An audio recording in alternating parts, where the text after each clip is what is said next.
Hello friends, welcome to my channel stay with Payel. আজকে Sunday আর সকালবেলা উঠে দেখি মেঘলা হয়ে আছে, তো কফি করে নিলাম। যেহেতু সানডে সেই জন্য ব্রেকফাস্টটাও বিলাসিতাভাবে করলাম।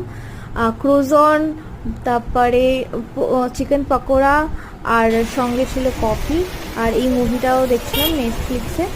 তারপর দেখতে দেখতে দেখি না বৃষ্টি এসে গেল, খুব সুন্দর একটা বৃষ্টি। পরে দেখলাম যে চুলটা অনেকটা ফ্রিজি হয়ে আছে বলে লরিয়ালের অ্যাবসলিউট রিপেয়ারের যে স্পা মাস্কটা আছে, ওই মাস্কটা আমি অ্যাপ্লাই করে নিলাম চুলে। এরপরে চুলটা ওয়াশ করে নিলাম। আপনারা এবার দেখতেই পাচ্ছেন যে আমার চুলটা কতটা সিল্কি আর স্ট্রেটনিং লাগছে, কতটা সুন্দর লাগছে। এরপরে আমার একটা পার্সেল এসেছিলো, সেই পার্সেল যেটা আছে সেটা পরের ব্লগে দেখাবো কি কি এসছে। এরপরে আমি এই বিরিয়ানিটা, আর এইভাবে আমার আজকের সানডেটা কাটলো। আশা করি